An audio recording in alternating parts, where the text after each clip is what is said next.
Welcome to the debate. Today we are tackling a question that really bridges the gap between daily fitness routines and complex metabolic science. Does fasted cardio actually burn more fat? Specifically, we are looking at whether the physiological and metabolic impacts of doing your aerobic exercise on an empty stomach versus in a fed state actually translate into superior body composition changes. Or is that acute fat burning ultimately overridden by the body's broader energy balancing systems? It is a fascinating question, really, because it forces us to look way past that immediate hour of exercise. We have to evaluate human metabolism across a full 24-hour cycle to see what is really going on. Exactly. And our discussion today is grounded entirely in contemporary metabolic research. We are drawing directly from systematic reviews on substrate oxidation, detailed studies on the epoch effect, which is the afterburn effect, and highly controlled trials on long-term body composition. Yeah, we have a really robust set of data to dissect today, covering everything from the microscopic molecular adaptations happening in skeletal muscle all the way to the specific hormonal responses in different demographic groups. So, to lay our cards on the table right from the jump, my position is that fasted cardio offers distinct physiological advantages by forcing the body to upregulate lipolysis and acutely oxidize more fat, while also driving unique molecular adaptations beneficial for metabolic health and endurance. And my contrasting perspective is that the body's 24-hour energy compensation mechanisms, combined with the enhanced epoch effect of fed-state exercise, render fasted cardio no more effective and in some contexts, such as female hormonal health, potentially less effective for actual long-term fat loss. Let us dive right into the foundational physiology of the fasted state, because, well, that is where the magic really starts. When an individual goes through an 8 to 12-hour overnight fast, they are creating a highly specific metabolic environment in their body. During that window, your insulin levels drop right down to baseline, and your hepatic glycogen stores, the carbohydrates stored in your liver, are significantly depleted. Which, from a biochemical standpoint, creates a pretty ideal state for lipid metabolism. Precisely. Without elevated insulin floating around to inhibit the breakdown of fats, the body is practically forced to seek alternative fuel sources to sustain any kind of aerobic activity. The research clearly validates this mechanism. If we look at a really comprehensive, systematic review that analyzed 27 different trials involving over 270 participants, the data showed a statistically significant increase in fat oxidation during fasted exercise. Right. It was a weighted mean difference of around negative 3.08 grams of fat oxidation compared to the fed state. Exactly. And that is driven by an increase in catecholamines, specifically epinephrine and norepinephrine, which are essentially your body's adrenaline hormones. They mobilize free fatty acids out of your fat tissue and into your bloodstream. We can objectively measure this metabolic shift through something called the respiratory exchange ratio, or RER. For our listeners who might not be familiar with that term, RER is basically a fuel gauge for your metabolism. A score of 1.0 means you are burning pure carbohydrates, and a score closer to 0.70 means you are burning almost pure fat. That is a perfect way to put it, and fasted subjects consistently maintain a much lower RER during submaximal exercise compared to fed subjects. It confirms a heavy, undeniable reliance on fat as a primary fuel source. I do not dispute that acute physiological shift at all. The data on the RER dropping closer to 0.70 during a fasted morning run is well established. However, my argument is that acute fat oxidation during a single bout of exercise is largely irrelevant to your long-term body composition if your daily caloric intake is equated. We cannot just look at what fuel you are burning in a vacuum. We have to look at the longitudinal outcomes. But surely you cannot ignore the sheer volume of fat being oxidized in that morning session. It is a significant metabolic event. I do not ignore it, but I look at the big picture. Let us look at Brad Schoenfeld's landmarked 2014 study. They took 20 healthy young women, placed them on a carefully supervised hypocaloric diet so they were eating fewer calories than they burned, and monitored them over 4 weeks. Half of them did 1 hour of steady-state aerobic exercise completely fasted. The other half did the exact same exercise, but only after consuming a meal replacement shake. And both groups saw results? They did. At the end of the 4-week intervention, both groups lost significant weight and fat mass. But here's the kicker. There were absolutely no between-group differences. None. Fasted or fed, the fat loss was virtually identical. The lack of difference in that specific parameter over a 4-week window is noted, but it does not erase the underlying mechanism we just discussed. It does not erase it, no, but it perfectly contextualizes that mechanism within the first law of thermodynamics. Energy balance is the ultimate dictator of fat mass. The real takeaway here is this. Your body is a master accountant. If you burn more fat during a fasted morning session, your body's homeostatic systems compensate by oxidizing more carbohydrates and less fat for the rest of the day once you finally start eating. It perfectly balances the books. You are just shifting the timeline of when the fat is burned. You are not increasing the total net amount of fat lost over a 24-hour period. I see why you think that, but let me give you a different perspective on what that acute shift actually accomplishes beyond a simple daily caloric ledger. It is not just about calories in, calories out. Consistent fasted training leads to chronic molecular adaptations that fundamentally alter the muscle's capacity to utilize fuel. When we employ this train low strategy, meaning training with low carbohydrate availability, we are signaling the body to build a dramatically more efficient metabolic engine. You are referring to the mitochondrial changes. Yes. Evidence shows that fasted exercise actually increases the expression of key mitochondrial enzymes like citrate synthase and beta-HAD. And if you consistently do fasted aerobic training for, say, 6 weeks, you actually start upregulating specific proteins in your body, things like fatty acid translocates, known as CD36, and uncoupling protein 3. Which sounds highly technical, but essentially, you are upgrading your body's plumbing. You are physically remodeling your muscle fibers to become absolute machines at transporting and burning fat. It is a structural upgrade, not just a neat trick to burn an extra gram of fat before breakfast.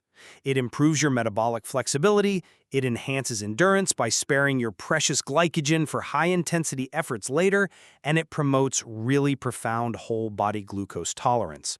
I come at it from a different way. I acknowledge those molecular adaptations, the upregulation of CD36 and the increase in mitochondrial enzyme activity are truly fascinating physiological responses to nutrient deprivation. But we have to clearly define what specific fuel is actually being oxidized to drive these adaptations. We are talking about fat loss today. During moderate intensity fasted exercise, a very substantial portion of the lipid that is burned is derived from intramuscular triglycerides, or IMCL. Which are the lipid droplets stored directly within the muscle fibers themselves. Exactly. They are positioned right next to the mitochondria for immediate use. Burning IMCL is a lot like eating the snacks you keep in your desk drawer at work. It is incredibly efficient because it is right there. But it does not help you empty out the deep freeze down in the basement, which represents the subcutaneous adipose tissue, the actual body fat that individuals are typically trying to lose cosmetically or for general cardiovascular health. But it is an incredibly efficient energy delivery system during exercise. It is efficient, sure, but the body prioritizes those IMCL stores precisely because they are readily available, rather than mobilizing the stubborn subcutaneous fat depots. So while your muscle becomes much better at burning the fat stored within its own walls, it does not necessarily translate to a reduction in the overall body fat percentage that the average person is targeting. Those molecular adaptations you mentioned, they are highly relevant for an elite marathon runner who wants to push their crossover point and spare glycogen at mile 20. But for general body composition changes, upregulating IMCL turnover is honestly a physiological distraction from the primary goal of subcutaneous fat reduction. I am not convinced by that line of reasoning because it creates a false dichotomy between intramuscular and subcutaneous fat stores. Adipose tissue lipolysis is absolutely increased during fasted cardio.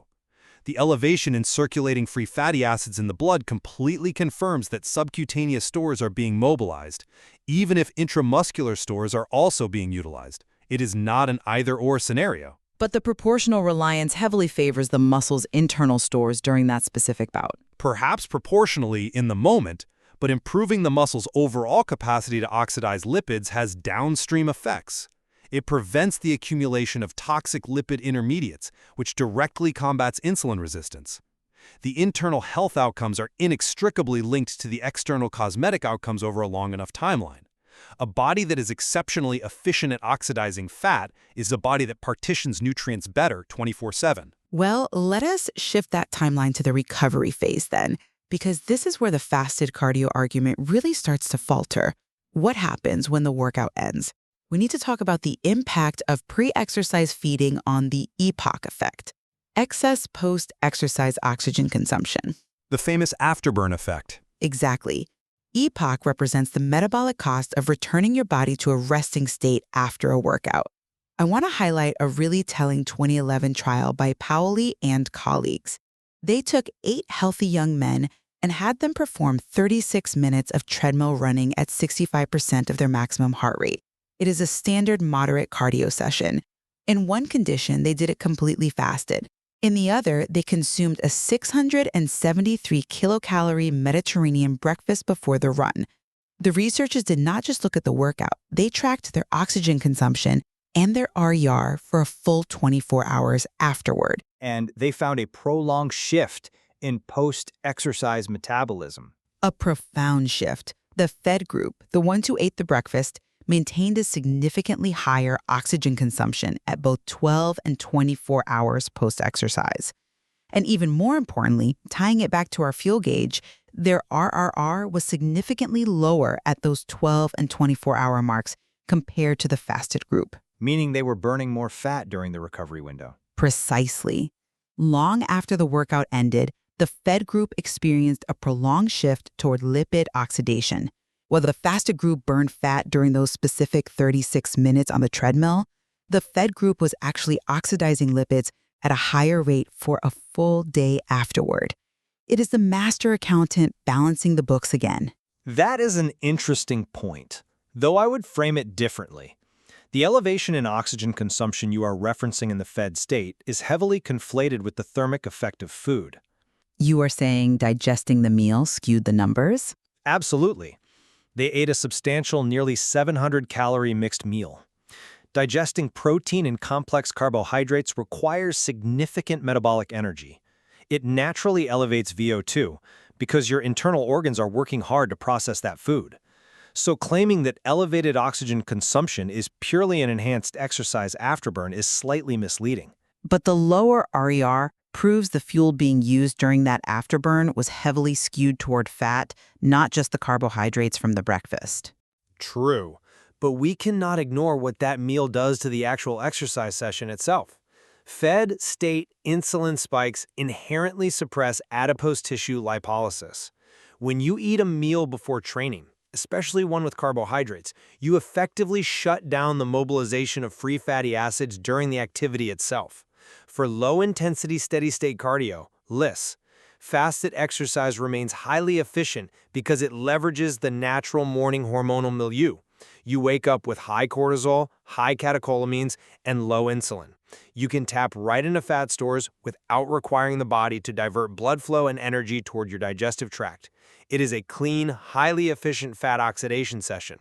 The fact that a fed person burns more calories digesting their breakfast later in the day does not invalidate the profound, acute fat mobilization you achieve during a fasted session. I just do not buy that the natural morning hormonal milieu is universally beneficial. And that brings us to a really critical limitation of the entire fasted cardio framework, which is female biology. A very important area of the research, yes.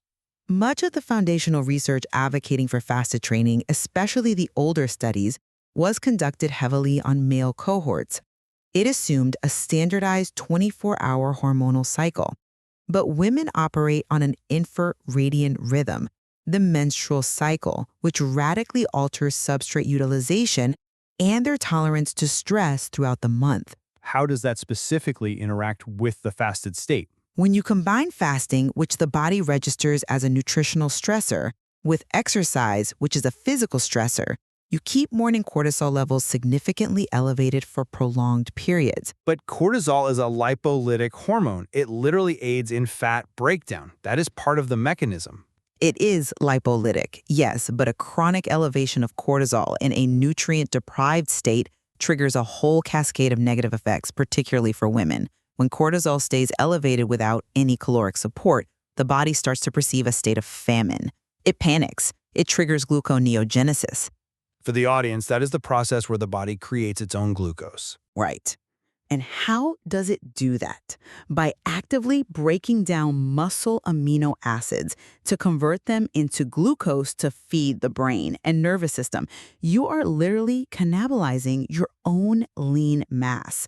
Furthermore, this dual stressor can severely disrupt thyroid function. That lowers your resting metabolic rate, and it actually promotes fat storage as a protective survival mechanism. It is also worth noting that women inherently utilize more lipid and less carbohydrate during aerobic exercise than men do at baseline anyway. They are naturally better fat burners during exercise. Pushing a female physiology into a fasted state just to chase a few extra grams of fat oxidation is not just redundant, it is potentially metabolically destructive. Metabolically destructive is a step too far. Moderate fasted cardio does not automatically cause muscle loss or thyroid suppression, provided the individual's total daily nutritional requirements are met. But the risk of muscle catabolism is significantly higher. The key to preserving lean mass, preventing runaway gluconeogenesis, and managing that cortisol response is adequate daily protein intake. If an individual is hitting a solid protein threshold, specifically around 1.6 grams per kilogram of body weight, alongside a structured resistance training program, the risk of muscle loss from a 45-minute fasted walk is incredibly minimal. Fasted cardio is a tool, and like any tool, it requires proper programming. It is not a blanket hazard. A tool that requires meticulous nutritional compensation later in the day to prevent the exact muscle catabolism we are talking about. Which is entirely manageable for an engaged individual who tracks their nutrition. And we absolutely cannot overlook the clinical benefits observed in mixed cohorts. Fasted training regimens have demonstrated superior improvements in whole-body glucose tolerance and insulin sensitivity compared to fed training. This is particularly true when individuals are exposed to hypercaloric or fat-rich diets. You are referring to the protective effects against dietary excess. Exactly. The act of completely depleting hepatic glycogen overnight and then forcing the muscle to manage energy in a deprived state creates a robust metabolic resilience. The muscle becomes a sponge for glucose later in the day. I agree that it creates resilience, but it compromises intensity. And intensity is the main driver of fitness adaptations. If you're glycogen depleted from a fast, your peak power output drops. Your time to exhaustion decreases. If you want to maximize cardiovascular adaptations, or certainly if you want to build muscle, a fed state allows you to train harder. It allows you to lift heavier, sustain your effort longer, and ultimately yields a much greater caloric expenditure and a superior training stimulus overall. That depends entirely on the modality of the exercise. For high-intensity interval training or heavy resistance training, I completely concede the point. Carbohydrate availability is absolutely paramount for top-end performance. But for submaximal, steady-state aerobic work, which is exactly what fasted cardio typically entails, performance output is not significantly impaired. The body is more than capable of sustaining moderate exertion on lipid metabolism alone. Capable, yes. The human body can survive a lot of things, but is it optimal for long-term body composition? The evidence points right back to energy balance and the preservation of lean mass, which is undeniably better supported by strategic feeding. Stimulus. By leveraging that specific physiological state of an overnight fast, we acutely increase fat oxidation. But more importantly, we drive vital molecular adaptations, upgrading the cellular plumbing, driving mitochondrial biogenesis, and upregulating fat-transporting enzymes. It serves as a totally viable, scientifically backed tool for enhancing endurance adaptations, improving whole-body glucose tolerance, and fundamentally optimizing the body's lipid-handling machinery. And my summary is that while those acute microscopic mechanisms are very real, the long-time real-world outcomes just do not justify the practice as a superior fat loss strategy. because of the body's 24-hour metabolic compensation mechanisms, the master account in balancing the books, and the enhanced post-exercise oxygen consumption effect of fed training, fed cardio is equally effective for fat loss. Add in the genuine risk of hormonal stress, particularly concerning female biology, infradian rhythms, and muscle protein breakdown, and feeding before your workout is often superior. It maintains your training intensity, preserves your lean mass, and supports overall metabolic health without adding an unnecessary layer of stress. However, through all of this, it is clear we actually share significant points of convergence. We both completely agree that the ultimate driver of fat loss is a sustained caloric deficit. The principle of energy balance, the first law of thermodynamics, simply cannot be circumvented just by timing your pre-workout meal. Absolutely. The first law of thermodynamics remains completely undefeated. You cannot hack your way out of a caloric surplus. We also agree that fasted cardio does unequivocally increase acute fat oxidation during the exercise session itself, even if the chronic body composition outcomes ultimately equalize over time due to metabolic compensation. And I think this highlights an incredible reality about human metabolism. It is profoundly adaptable. The body possesses these complex, elegant homeostatic systems designed to maintain equilibrium, regardless of whether we exercise on a completely empty stomach or after a massive bowl of oatmeal. Which ultimately means the value of fasted versus fed cardio depends heavily on an individual's specific goals. If your objective is elite endurance fat adaptation, pushing that crossover point for a marathon, fasting might provide a really valuable niche advantage. But if your goal is general body composition, muscle preservation, or high-intensity performance, feeding is likely going to be the better route. It is a nuanced landscape, and the optimal approach relies entirely on understanding your unique physiological responses. We encourage our listeners to explore the source material further to fully grasp these complex metabolic pathways and to apply them intelligently to their own routines rather than looking for a magic bullet. There is always more to learn when it comes to human physiology, and what works beautifully for one person might backfire for another. Indeed, thank you for joining us for this rigorous intellectual exchange. Until next time.